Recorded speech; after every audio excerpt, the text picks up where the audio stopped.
Assalamualaikum warahmatullahi wabarakatuh. Teman-teman sekalian, kita lanjutkan kelas menulis online bagaimana cara kreatif menulis cerpen dan novel.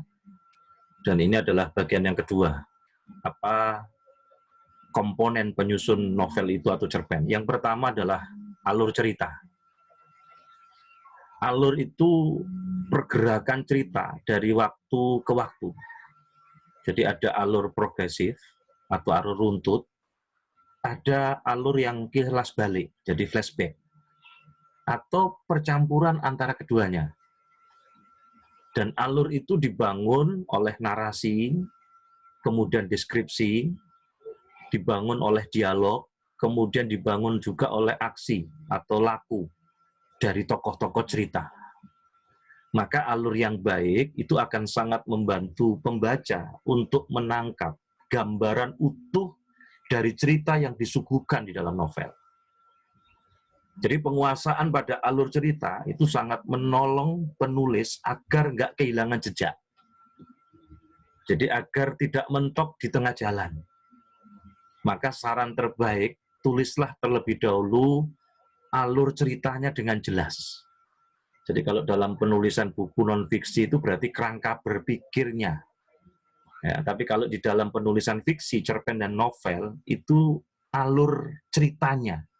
Jadi tulislah terlebih dahulu alur cerita dengan jelas. Minimal kamu sudah menguasai arah jalan dari cerita yang akan kamu tulis itu.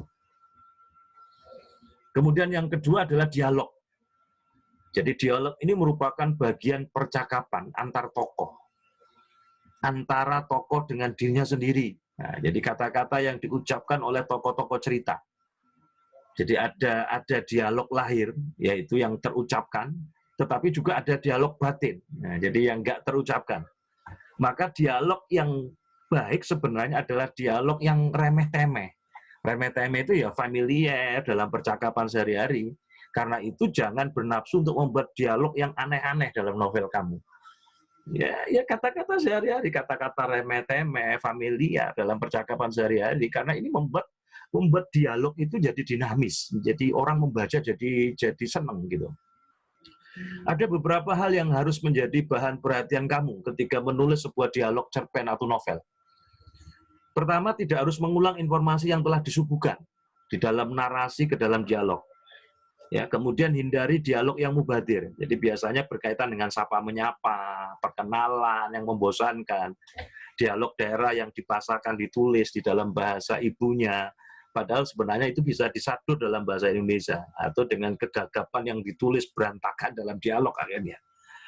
Jadi yang paling penting adalah to the point saja. Jadi jangan berputar-putar karena bisa bikin pembaca muak melewatkan dialog yang nggak penting itu.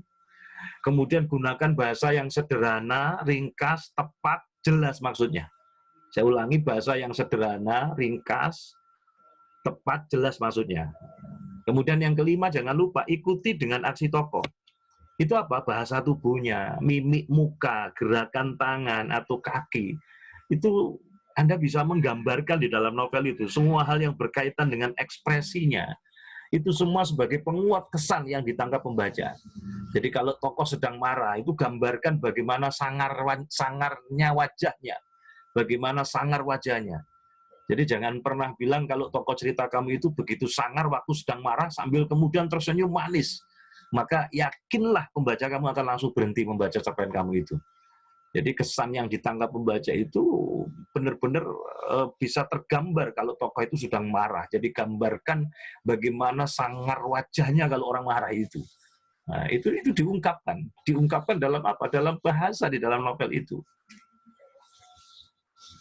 Kemudian berikutnya adalah komponen berikutnya adalah aksi, laku. Jadi aktivitas fisik, gerakan anggota badan tadi, perbuatan tokoh-tokoh cerita. Jadi aksi ini akan menegaskan nanti karakter tokoh itu. Jadi aksi atau laku dari tokoh itu juga bisa menggambarkan pendirian, semangat, caranya menghadapi masalah, kemudian hubungannya dengan tokoh lain. Maka itu bisa digambarkan dengan aksi atau laku. Jadi aksi dan laku itu bisa ditampakkan, bisa dituliskan di dalam novel atau cerpen Anda. Kemudian komponen yang keempat atau D adalah plot. Berbeda dengan alur ya. Jadi plot itu rangkaian sebab akibat yang memicu krisis, yang menggerakkan cerita menuju klimaks. Itu plot. Jadi plot itu terdapat dalam alur. Jadi alur cerita di dalamnya ada plot. Jadi plot itu rangkaian sebab akibat yang kemudian memicu krisis untuk menggerakkan cerita tadi menuju klimaks. Tapi plot itu bukanlah alur. Jadi ibarat tubuh, alur itu adalah fisiknya. Jadi plot itu ruhnya, plot itu nyawanya. Kekuatan dinamis yang penuh gairah. Untuk membangun konflik itu ya di plot itu. Mesin yang menggerakkan cerita Anda, novel Anda, cerpen Anda ke arah klimaks atau anti klimaks atau ending itu ada di plot. Jadi di dalam plot inilah persoalan-persoalan yang dihadapi para tokoh cerita, saling digesekkan. Jadi di dalam plot itu tokoh-tokoh di dalam cerita itu saling digesekkan, dibenturkan satu sama lain, kemudian menjadi persoalan baru yang lebih kompleks. Kemudian diseret ke puncak krisis, lalu dicari pemecahannya menuju akhir cerita atau ending. Jadi plot itu selalu digerakkan oleh tokoh cerita. Jadi plot itu digerakkan oleh tokoh cerita. Gesekan yang timbul karena pergerakan plot inilah kemudian melahirkan ketegangan, melahirkan menyulut konflik. Nah, kemudian plot yang mengkondisikan tokoh cerita ini berusaha untuk mencari jalan keluar dari konflik tadi itu. Dan kemudian menurunkan tensinya sampai kemudian sampai ending. Maka disinilah teman-teman sekalian, kecerdasan, kearifan penulis diuji oleh persoalan yang diciptakannya sendiri. Apakah ia mampu menemukan solusi yang cerdas, solusi yang arif dan bijaksana, sehingga kemudian karyanya itu mampu memberikan sesuatu kepada pembacanya. Nah, ini intinya adalah pada plot. Jadi plot itu rangkaian sebab akibat yang memicu krisis untuk menggerakkan cerita menuju klimaks. Di sini kepiawaian penulis itu sangat menentukan. Kemudian berikutnya adalah tokoh. Jadi orang yang mengambil peran tertentu dalam cerita, itu disebut dengan tokoh. Ada dua sifat yang dimiliki tokoh itu nanti. Yang pertama adalah protagonis. Jadi tokoh-tokoh yang mengusung pemikiran yang baik. Kemudian ada tokoh-tokoh yang antagonis, lawan dari protagonis.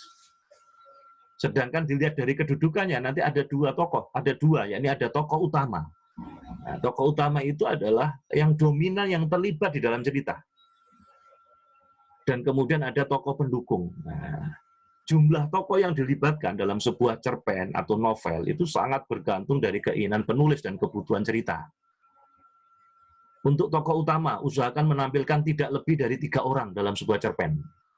Kalau terlalu banyak, itu nanti penggambaran tokoh dan karakternya juga akan ribet. Tokoh utama dengan jumlah lebih dari 3 dalam sebuah cerpen itu sangat menyulitkan penulisnya sendiri. Karena nanti akan mendetilkan masing-masing tokoh itu, alasannya, halamannya kan dalam cerpen juga terbatas. Sedangkan dalam novel, tokoh utama yang terlalu banyak, itu akan membingungkan pembaca. Sehingga bisa bikin repot penulisnya sendiri dan pembaca juga bingung gitu. Maka tokoh yang hidup dan tokoh yang berkesan bagi pembaca, maka dia harus memiliki identitas yang jelas dan terang. Jadi penulis harus membuat rincian karakter tokoh kamu itu sedetil mungkin. Jadi pengungkapan tokoh cerita itu bisa dengan menyebut namanya, atau bisa dengan kata ganti, baik orang pertama, aku, saya, kami, atau orang kedua, kamu, kau, anda, kalian, atau menggunakan bahasa orang ketiga, dia, mereka. Jadi ada kalanya tokoh cerita itu adalah benda mati, seperti meja, bisa jadi kursi, jendela, pintu, bisa juga tokoh itu bisa juga berupa binatang, bisa juga berupa tumbuh-tumbuhan seperti bunga, rumput, benalu, pohon, dan sebagainya. Nah, ini tokoh. Kalau sudah menentukan tokoh, komponen berikutnya adalah karakternya, karakterisasi. Jadi penciptaan karakter tokoh cerita yang dibutuhkan oleh tema itu. Untuk mendapatkan efek dramatis dari plot. Karena karakter tiap tokoh itu digambarkan melalui narasi, digambarkan melalui deskripsi, digambarkan melalui laku tadi, aksi atau dialog. Semakin tajam perbedaan karakter antara tokoh cerita, maka akan semakin tajam konflik yang terjadi. Dan plot itu akan gampang bergerak ke arah krisis untuk menuju klimaks. Jadi plot itu akan menjadi kental, penuh ketegangan, sehingga cerita itu nggak bergerak datar, tapi dinamis. Nah, langkah praktis untuk dapat menyelami karakter tokoh cerita yang kamu tulis itu bisa dengan teknik wawancara imajiner, membuat garis silsilah keturunan, atau mencaplok karakter orang-orang yang dekat dengan kamu. Nah, ini beberapa hal tentang bagaimana kalau sudah mungkin tokoh sekaligus juga karakternya. Berikutnya adalah setting. Jadi setting itu adalah merupakan latar belakang dari cerita yang di dalamnya terdapat tempat, budaya, adat istiadat, kebiasaan, suasana, juga dialeknya. Itu bagian dari setting. Jadi setting itu bukan cuma tempat saja, tetapi semua keterkaitan dengan tempat itu bisa dikatakan sebagai setting cerita. Misalnya setting perkotaan, maka bahasa gaul khas anak muda perkotaan, deretan papan iklan yang berada di trotoar kota, hilir mudiknya orang yang lewat, kebisingan suara mobil yang lalu lalang, suara kondektur bis umum yang teriak-teriak, suara penjual asongan, nyanyian pengamen jalanan, yang semuanya itu menunjukkan kerasnya kehidupan kota. Ini misalnya setting perkotaan. Jadi sebagai seorang penulis, maka harus mampu secara meyakinkan menghadirkan setting yang kuat sebagai pendukung cerita. Kesalahan di dalam menghadirkan setting yang tidak rasional, ini nanti akan berakibat fatal, bisa-bisa dicap sebagai tukang bohong. Masa kota Surabaya misalkan digambarkan kota yang dingin, berselimutkan salju, maka tetap harus sesuai dengan konteks waktu, zaman, tempat, budaya, dan kebiasaan. Inilah setting. Kemudian unsur terakhir adalah sudut pandang. Jadi penulis dapat memilih sudut pandang orang pertama, aku, saya, beta, kami, kita, atau orang kedua, kamu, Anda, saudara kalian, atau orang ketiga, dia, mereka. Jadi masing-masing punya kelebihan dan kekurangan. Memang tidak ada pengaturan yang begitu ketat dalam perkara ini. Jadi boleh saja kamu mengubah sudut pandang dari orang pertama menjadi orang kedua, atau menjadi orang yang ketiga, tentu disesuaikan dengan kepentingan cerita yang sedang kamu tulis.